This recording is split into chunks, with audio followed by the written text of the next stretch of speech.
Our next guest just returned from the Georgian-South Ossetian boundary this week. Staff writer at The Hill, Laura Kelly, joins us now to discuss her recent piece. So what did you find while you were over there? Well, when I was in Georgia, I was invited to go on a patrol with the European Union monitoring mission and really get a firsthand look at what a 14-year occupation, Russian occupation of Georgian territory looks like, and the level of tension and the hardships of the local community there. And yeah, Laura, no, go ahead, Emily. Well, I was actually just going to ask about something we talked about before we went to air, which was that in the original copy, I think there was a word border in it. And Laura, you said we should change that wording because in a way, referring to this as a border legitimizes the border that the Russian occupation wants to be legitimized, but hasn't been legitimized sort of by the global community. Can you tell us more about what you mean when you say about that and how the EU is approaching this question? Sure. So when the conflict kind of broke out in 2008 and Russian troops came in to what they said support the breakaway forces in these two regions, in South Ossetia and in Abkhazia, it's called, the European Union, the US, and other international organizations got together to attain a ceasefire. And with that ceasefire came this European Union monitoring mission to monitor this so-called boundary line and what they call the administrative boundary line. And so they operate 24 hours a day, 7 days a week, going along. In South Ossetia, it's about a 250-mile boundary line that can go anywhere from just climbing up a hill on a four-wheeler, or mountaineers climbing up to, I think they said something like 3,000 meters in the mountains. So it's quite a large swath for them to monitor. And the whole point of their monitoring mission is to they can't really get involved, but they take notice of what the Russians are doing to try to harden this boundary to make it what the Russians want is a hard border. And are there checkpoints, or what does it physically look like across the roads? There are different checkpoints, and there are difficulties in allowing those checkpoints to operate because with the outbreak of the war in 2008 and the separation of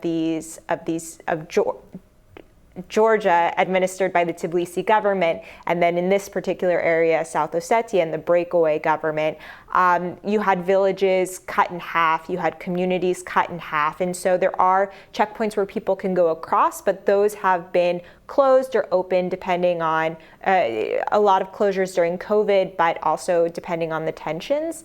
And people will kind of cross these arbitrary boundaries to go see their friends, their family, even farmers who are following their livestock. And the Russians have detained people and put them in jail. And the European monitoring mission has observed about 7 people now, Georgians that are detained, and they can face up to years in prison. And so they also work through deconfliction channels to try and resolve these issues.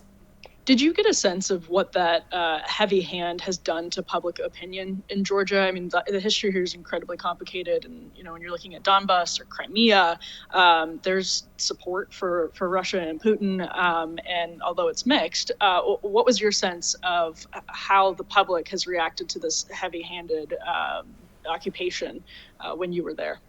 It seems Georgians, by and large, want to move more towards the West. They want to ascend to the European Union. There was a big rally in Tbilisi on Monday with about 60,000 people came out in support of EU ascension. The European Union recently made the decision that it wasn't granting candidate status to Georgia, but that it laid out about a dozen priorities that it wants Georgia to follow through on by the end of the year. And if they follow through on those priorities, they are given candidate status automatically. So the feeling in Georgia is very much towards the west. I met this older man, maybe about 60 or 70 or so, and he was living near the boundary line of South Ossetia. He was, a farmer, and he didn't have much land. He had at least 1 hectare of land, he said, had been already taken over by the Russians, and he approached the EU monitors. He saw their blue vests, he saw their flags, and he said, we want to join the EU. He told me to take this message back to America that Georgia wants to join the EU, even though what can America do? And I asked him, what does joining the EU mean for you? And he said, it's not for me, it's for the next generation so that they have more opportunities. And of course, he's an older man, so he remembered what it was like to be part of the Soviet Union. And he was saying, I say I want to join the EU because I know what Russia is. And tying it back to Ukraine, he said, we used to say Hitler was the worst thing to happen to this earth. Now we know that we have a new Hitler, and he was referring to Russian President Vladimir Putin. A little bit, I'm not so sure about that. So what has been the relationship between Georgia and the Ukrainian resistance? Are they sending a lot of, are there people going over and fighting? Are they just kind of sending moral and financial support? What is the coalition there? The Georgian government says politically that it supports Ukraine, and the people support Ukraine. You see on the streets and apartment buildings Ukrainian flags. You see on buildings and kind of these billboards the Ukrainian flag in hotel lobbies. So there's a lot of public support for Ukraine. The government and politically is a little bit more complicated. One of the priorities for the European Union that it laid out for Georgia is that it needs to separate itself from the Russian oligarch system. They have a lot of political reform that needs to be done, advancements on democracy. And while Georgia, again, politically supports Ukraine in the sense that it says, we also were invaded and everyone should be sovereign, it has economic ties to Russia and wasn't so quick and hasn't been so quick to kind of sever those. Even though it says that it is abiding by international sanctions, it's not really imposing so many sanctions on its own. Right. It's fascinating reporting. Yeah, Laura, thanks so much for joining us. Really appreciate it. Thank you so much for having me. Stick around. We will have more Rising right after this.